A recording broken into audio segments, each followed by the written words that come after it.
So today I have a treat for you guys, and I was truthfully just waiting until I got a full box of shiny PvP Pokemon before I decided to initiate this idea. But now that I do, I think it's about time. So to give you guys some context, back in the day I used to watch this YouTuber called Login HDI, and he used to make these videos called random box battles, and I used to just love watching them. So basically the idea is that I'll put in a lot of like PvP Pokemon, and then I'll just use a random generator to pick out a team for me. Now of course this is not going to be like, you know, the optimal type of team. It's more of just, you know, a for fun type of thing. So I will also say I do have these Pokemon organized into different rows, like on this row what am I saying, not rows, columns. So in this column right here I have my Mega Pokemon. On this column I have setup sweepers. On this column I have like kind of gimmicky Pokemon, or really just unique ones you don't really see every day. So kind of like unique strategies, if that makes sense. On this column right here, I have my tanks. On this column right here, I have my momentum Pokemon, or just general attackers. Typically scarfed, or I don't know, it depends. Each one of them has their own kind of setup going on. And on this column, I have my utility Pokemon, or really just hazard removal for the most part. And you know, of course, I probably can, you know, get more PvP Pokemon down the line, and I could you know, add in some troll Pokemon like Magikarp, Weedle, and Rattata, potentially even employ the Fear strategy. But you know, that's going to be for another day. So anyways, I say we now get started with the random Pokemon selection. So first I'm going to do I'll start with, I believe that's, yeah, columns, and then after that I'll do rows. So let's see what we get. Row 2, okay, so we get a setup sweeper. I'm gonna change this to 5 and 1 for alligator. All right, well, I'm not gonna complain. That's interesting because I never really used this. Like I know I pulled it out in the past, but it's not one I've used every day, so I guess that's gonna be a treat. Now it's time for the next one, so I'm gonna change this back to 6. 6. Okay, we get a utility Pokemon, and I'll change this to 5. 3. Looks like it's Mandibuzz. Not a bad one. This is actually a really good Pokemon, so I'm not gonna complain. Alright, back to 6. 4. Okay, we get a tank. I'm not gonna complain. This is actually going pretty good. And we get, okay, Toxapex. I was about to say, I did not want Chansey. Chansey's like one of the few Pokemon I really just hate using. Like I can't bear to use it. So now we're gonna keep going. All right, let's see. Row 3. Wow. Okay, that I gotta say, this is really cool. Like I'm basically getting one of everything. All right, let me change this to 5, and we get Shaman. Okay. I mean, not really my favorite, but you know, I'll take it. Like this doesn't have like the ultimate setup right here, because I was missing some sort of moves. I forgot, but I mean the main strategy is just natural cure, rest, and then just attacking with the rest of my moves. And it has utility with aromatherapy, so that's going to be useful for later on. Alright, let's see what else we can do. 6. Row 3 again. Alright, let's see what we get now. I'm going to change it to 4 because we only have 4 Pokemon. 1. Lipard. I mean, that's alright. It's not, you know, amazing, but, you know, it's good because we already do have a dark type, but I can make it work. Alright, last one. Row 2. Okay, looks like another setup sweeper. And we're not using Florges, alright? So I'm going to change this to 4. The 4-1. So we're getting Chandelure, alright? Can't really complain. I mean, this is our final team right here, so I guess we'll get right into a battle and see how things go. Alright, so the first battle was against this guy who's funnily called Battle, and you can see that his team is a bit deceptive. Like when you look at it, it doesn't actually look that great, because I mean he has a lot of starters, so it would make you think that this is like more of a beginner or playthrough team. But actually this guy is actually really good. So anyways, he leads with Snorlax, and I decided to leave it Lipard.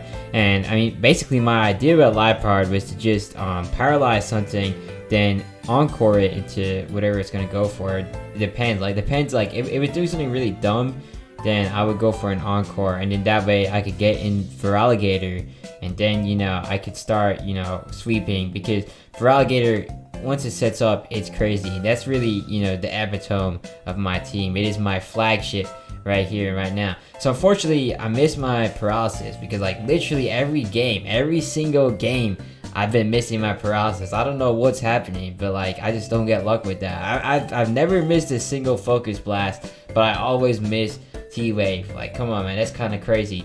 So anyways, here I decided to go into Mandibuzz, and I was praying that this was not a special attacking set, but unfortunately it is. And now I'm kind of worried, because I really don't know how I'm going to deal with this. So I go into Toxapex. So I'm thinking, well, he's going to be able to take on the Sludge Bomb pretty good. And now I was thinking he might go for like an Herb Pupper or something. So I was deciding whether it was Vert switching into Mandibuzz or Shaman to take in the hit. But then at the same time, neither of them want to take in a Sludge Bomb or any other coverage move that this Nidoking could have. So I mean, I was definitely thinking about it for quite a while, but I was like, well, I'm going to take the risk and go to Shaman, because I don't really need it as much. Then like let's say it dies, I can go into Feraligatr, and I could at least kind of check the Nidoking and force it to kind of switch out. So anyways, he goes into Sceptile here. I go into Shaman. This is actually a pretty good matchup, because I have Air Slash in this. So I mean, I decided to just go for it, and it does some pretty good damage. And of course, he's gonna withdraw. So I've started to understand this guy. I mean, he's the type of guy that's gonna switch out. And you can predict that pretty easily. So anyways, he goes into Charizard. Charizard doesn't really like that Air Slash right there. It does pretty good damage to him. So now I'm thinking, well, he's probably going to go for a fire type attack. So that's why I wanted to go into Chandelure. Now, surprisingly, he actually switches out. I'm not fully sure what he was predicting. Maybe he was expecting my Toxapex. So I guess that kind of makes sense. But, it was perfectly fine, because, now I could set up a substitute with Chandelure. And he goes into Nidoking, which is really good. Now I'm thinking, well, it's time for me to fire out a Shadow Ball and just do big damage right here. And that's what I like to see. That is 145 special attack right there. So I mean, he goes for the Herb Pupper, but I know I can outspeed him, so basically it's a checkmate for him. So I decided to go for a Flamethrower, so I know he's going to switch out, and probably into Snorlax. This guy, like I said, is the type of guy to switch out. So he's probably going to go into Snorlax expecting a Shadow Ball. Now, the unfortunate thing is that Snorlax is an absolute wall. I mean, it has the ability to take fat, which basically halves fire and ice damage. And maybe it doesn't, but I'm pretty sure that this one does, because there's no way he would wall it that well. So I also did go for a substitute just to test if this guy had Crunch or Earthquake, because if he didn't, then I'd probably stay in and start setting up, but he does, so I do have to switch out. There's no benefit of staying in and trying to fight it. So here I decided, well, he's gonna go for another Earthquake, so this is a free switch into Shaman, and I can basically bring it in and kind of recover HP. And the way that this specific set works is it has the ability Natural Cure, so when I go for a rest, I'll just have to switch out and it'll basically be voided out. And it's a really cool mechanic. I do want to try using it more if I can get the right setup with it. So anyways, now I'm also seeing that this is going to be a good chance to get Mandibuzz back in good condition, so I can use it, because I mean before it was kind of maimed, and this Snorlax is basically I want to say setup fodder, except it's not really setup. It's just me getting my team back in good condition. And I decided to fire off a Foul Play here just to hit this guy pretty hard, because I mean I know that he has a high attack stat and his defense stat really isn't so great, so Foul Play is gonna hit him pretty hard. And he went for a Curse, so I mean I know that this turn, if he doesn't die, he's gonna go for a Rest, which he does end up firing off. So now I need to act on the moment. I was thinking, well, this is probably a good time to switch out and go into Toxapex, so that I can haze off all of his stat boost, because I don't want this guy getting in a dangerous area. So I mean that's exactly what I decided to do. And on behalf of this, he decided to just switch out. I think he knew what to expect, so he went straight into Sceptile. And I mean, truth be told, unless this is like running Earthquake, I mean this is not really that scary for Toxapex, because I do have that part poison typing, so I'm going to be able to take in his Leaf Storm really good. So I mean that's what he decides to fire off. It doesn't even do that great damage right there. That's kind of embarrassing. So I mean now his special attack is also dropped by 2 stages, so I can basically stay in and be totally fine. And I didn't want to get status on this Sceptile, so that basically will maim it and you know it will make my life a lot easier. I was thinking about going to Mandibuzz because I really had no intentions on having to stay in and wait this out. Like I am trying to have a bit of fun myself here, and it turns out that did actually work in my favor because he decided to pull out his Grumpig, and I assume he was probably hoping to fire off some sort of psychic attack, or perhaps he might have been looking to get light screen or reflect up or something like that. I don't know. So anyways, I know that this guy's gonna switch out. I know this guy. Like, he is the type of guy to switch out. So I mean, I went right for the U-turn, and I'm glad I have that because I can maintain momentum. And now I figured it was the time to bring out the big dog himself, because you know I basically whittled down his team enough to where Feraligatr can probably just come in and clean. And I was also partly hoping that he would get a bit intimidated by this, thinking I might have some sort of coverage, because why would I go into Feraligatr on his Greninja? So I decided to go straight for the Dragon Dance. Actually, the good thing is his Dark Pulse doesn't do that much damage. Now, because he has Protean, that actually worked out really good, because he lost his part water typing, so basically I could take him out with my Liquidation. Now he goes into Sceptile, and unfortunately for him, I'm now at +1 on my speed stat, so he is not going to be able to outspeed me, and I finish him off with an Ice Punch. There goes Sceptile, there goes Greninja. Now he pulls out his Charizard. What's Charizard going to do? Nothing.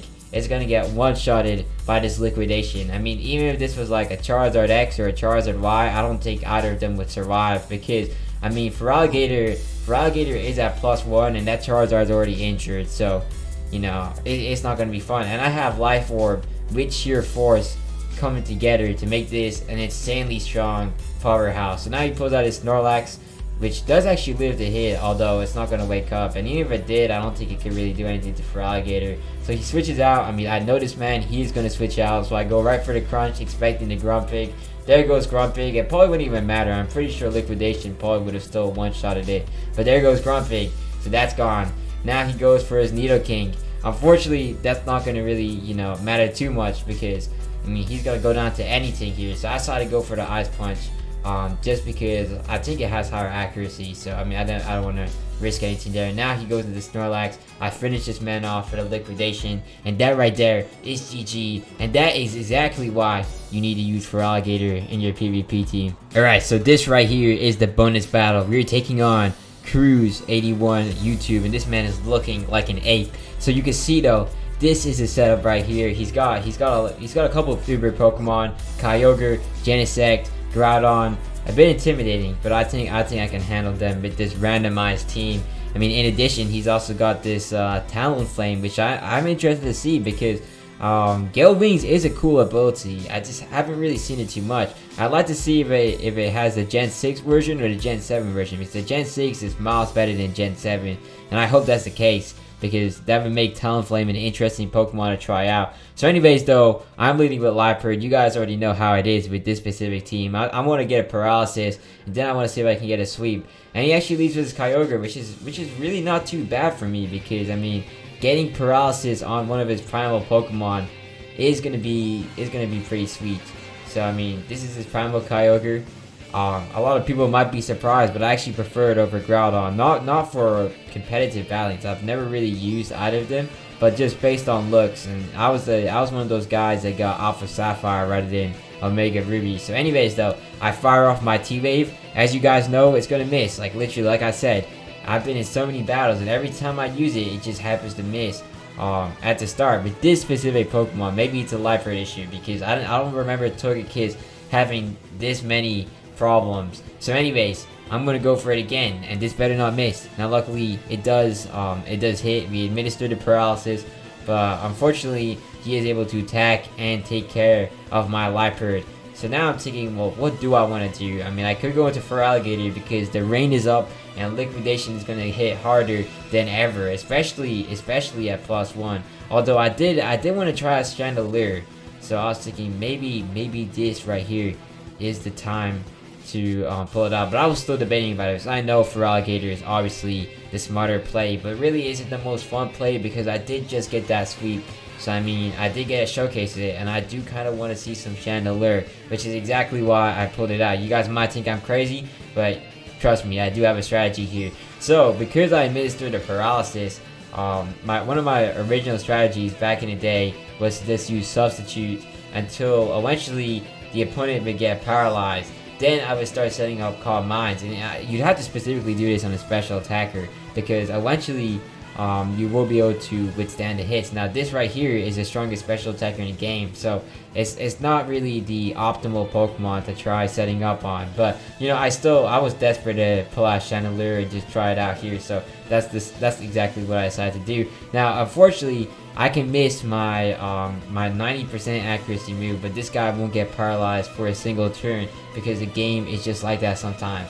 So I mean, I lose my substitute again, and this is close to the most vital one. I forgot if I went for substitute again or if I just straight attack. So it looks like I substitute again, and this guy makes a dumb move, going for an Ice Beam, which is not enough to take care of my Chandelure, and I'm happy about that because now I can start setting up. I can at least get one Calm Mind up, and I'm just hoping this man gets paralyzed because that would be really nice, for me at least.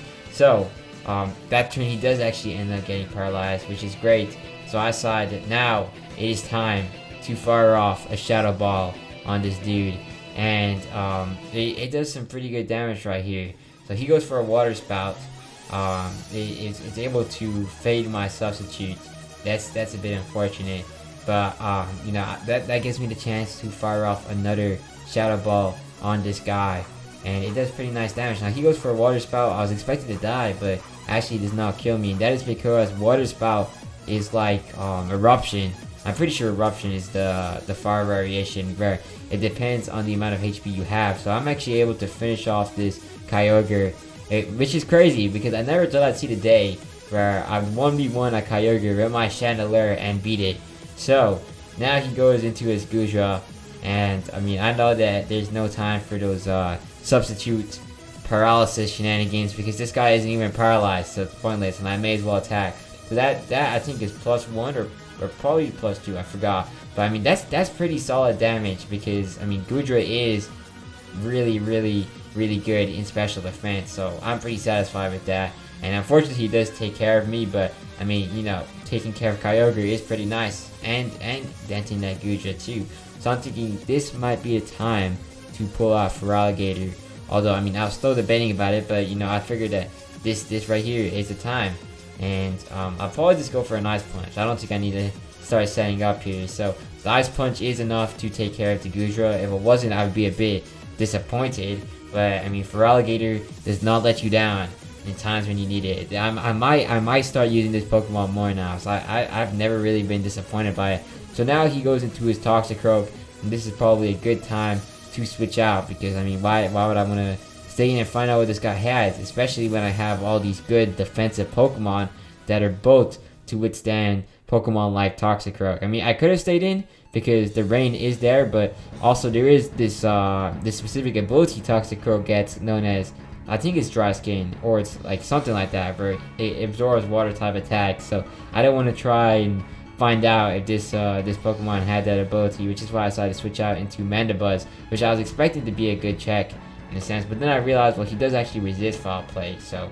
it's not really as good as I anticipated. And he went for a Toxic, which was really smart because I mean, now that's gonna hurt me a lot more than anything else he probably could have fired off. So here he goes for a Winter Shock, and that is actually some solid damage right there, considering how physically bulky this Mandibuzz is. But I went for a U-turn because I mean, I wasn't really planning to stay in, so I don't think I could do too much to this Toxicroak right here, especially when I was hit with that Toxic. Like, I didn't really want to pick up as much damage from that. So I mean, Toxapex comes out and I go straight for a hard Scald because I do want to try and get that burn off, and I know Toxicroak really can't do anything to Toxapex. So unfortunately he pulls out his Groudon. A smart play, so he clearly knows what he's doing against this Pokemon right here, and my Scald gets evaporated by his sunlight. So now I'm thinking, well, I probably want to switch out. So he's definitely gonna go for a ground type attack. Now Shaman was kind of tempting, but I was like, well, I'd rather put Mandibuzz out there than Shaman, because if he goes for any other attack, I think Mandibuzz will be able to deal with it better. So he goes for the Fissure, and that's great. And now I have my Mandibuzz out, so you know, I'm thinking, well, I should just fire off foul play here, so I don't think he's gonna like that. And he goes back into Toxic Croak. That's a-okay, because I mean, it's gonna be some good damage. Although he does actually tank it pretty good.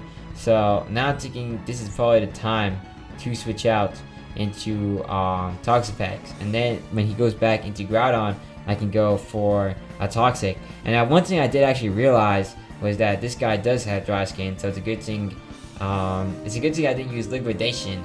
Although, I mean, I don't know why he didn't just stay into Scald, because he would have been immune to it. But I don't know. So, anyways, now I know he's gonna go into Groudon. It's kind of predictable. It's like, you know, that's like really the best thing to do against this Toxapex. So I decided to go for a Toxic because this guy is kind of predictable, and he goes into Groudon, which gets poisoned. And I mean, it's good and all, but it's not, you know, amazing, because I mean, Groudon still has a lot of HP, and like nothing really wants to come into it. So anyways, here I decided to just go for Mana Buzz, because it's not really so useful in this battle. I'm willing to take the risk of him predicting that and going for something else, which he does. And you know, that's not the worst thing. I mean, I'm not in a great position, although it's something I can still probably recover from. So anyways, here I'm looking at what I have, and I'm thinking, well, Shaman's probably my best bet right now, because I mean, Feraligatr can't hit him with my my water type attacks because of his Sunlight. So I mean, I don't really want to send it in until I can confidently say I can do good damage to it. And surprisingly to me, Shaman's actually able to one-shot it with the Seed Flare. So I have to say I am a bit impressed, because I was not expecting that firepower right there. So anyways, now he pulls out his Talonflame, and I'm thinking, well, I probably don't want to stay in with Shaman, because I can't really do anything to him, and he can do a lot to me. So I mean, Toxapex comes in pretty easily, and he goes for an Overheat. So originally I was like, well, that probably wouldn't matter too much, but in hindsight it probably does, because with the Sunlight that would have done really good damage. Now unfortunately I did forget that the Sunlight was up, because I mean, for me, like with Rain and Sunlight, it's just harder to remember. It's like if you get something like the Sandstorm or the Hailstorm, it'll remind you every turn with the damage, but you don't get that with the Sunlight or the Rain. So I don't know. Yeah, I hope you guys don't blame me for that. So anyways, now I go for the Toxic. I'm thinking, well, I might as well put this guy on a timer and do something that Toxapex actually is bold to do. And he goes right into Genesect. Now, unfortunately, after this, he decides to leave the game and forfeit. It was actually a pretty good battle. We were both like basically in even levels right here. And I was kind of playing dumb, because I wasn't playing the smartest way. I mean, if I started with Feraligatr, that would have been great. But I don't know. I wanted to have fun, so you know, it is what it is. But that right there is GG. Now, I'm afraid to say it, but this right here is the end of the video. So if you guys enjoyed, please let me know in the comment section, and perhaps I could make some more in the future. So yeah, make sure you subscribe, hit the like button. I'll see you guys in the next one. Bye.